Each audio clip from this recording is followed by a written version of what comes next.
বাগানের পথ ধরে ভোরের আলো যেন ধীরে ধীরে গ্রামটাকে ঘুম থেকে জাগিয়ে তুলছিল। পাখিরা ডেকে উঠছে, মাটির ঘরগুলোর চালা বেয়ে রোদের ছায়া খেলে যাচ্ছে। গ্রামের একপাশে বিস্তৃত বাগান, শুধু গাছ আর গাছ, মাঝে মাঝে কয়েকটা সরু পথ সাপের মতো এঁকে বেঁকে চলে গেছে বনের দিকে। সে পথেই হেঁটে যাচ্ছিল এক লোক, নাম তার হাবুল। গায়ের রং কালচে, চোখে লালসা, তার হাতে একটা পুরনো বস্তা, মুখে মিটিমিটি হাসি। লোকটা চেনা মুখ, কিন্তু কেউ তাকে পুরোপুরি বিশ্বাস করে না। আজ সে খুব ভোরে উঠে চুপি চুপি বেরিয়েছে। কেউ জানে না সে বাগানের ওপারে হরেক মুরগির খোঁয়াড়ে হানা দিতে যাচ্ছে। ঘণ্টাখানেক পর লোকটা ফিরে আসছে।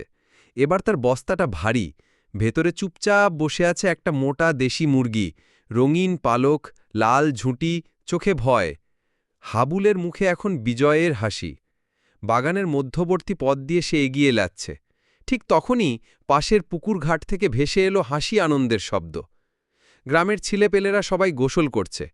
কে ঝাঁপ দিচ্ছে, কে গলায় পানি ছুটছে, কে আবার কলাগাছের পাতা ধরে ভাসতে শিখছে। পুকুর পাড়ে উৎসবের মতো হইচই। হাবুল একটু থেমে সেই দৃশ্য দেখতে লাগল, কিন্তু সে জানে বেশিক্ষণ দাঁড়ালে কেউ দেখে ফেলতে পারে, তাই আবার পা চালায়। কিন্তু সে জানে না ঝোপের আড়ালে তার চেয়েও বেশি চতুর একজন অপেক্ষা করছে। ঝোপের মধ্যে বসেছিল একটা শিয়াল, পাতলা গা, তীক্ষ্ণ চোখ, না কুচিয়ে গন্ধ নিচ্ছিল অনেকক্ষণ ধরে। সে বুঝে গেছে কোনো মুরগি যাচ্ছে কাছ দিয়ে, আর এত সহজ খাবার সে ছাড়বে কেন। হাবুল যখন পুকুরের সিঁড়ির কাছাকাছি পৌঁছেছে, তখনই হঠাৎ ঝোপের দিক থেকে ঝাঁপিয়ে পড়ল শিয়ালটা। চমকে উঠল হাবুল, ভয় পেয়ে সে হোঁচট খেল, বস্তা তার হাত থেকে ছিটকে পড়ে গেল মাটিতে। আর তখনই শিয়াল এক লাফে বস্তার মুখ কামড়ে ধরল, মুরগি নিয়ে ছুট লাগাল জঙ্গলের দিকে। হাবুল হতভম্ব। পেছন থেকে ছেলেরা সব এই দৃশ্য দেখে হেসে উঠল। ওই দেখো, চোরের মুরগি কাড়ল শিয়াল, চোর আর বাঘ এক সুড়িতে পালায়। শিয়ালকেও ঠকাতে পারে না হাবুল ভাই।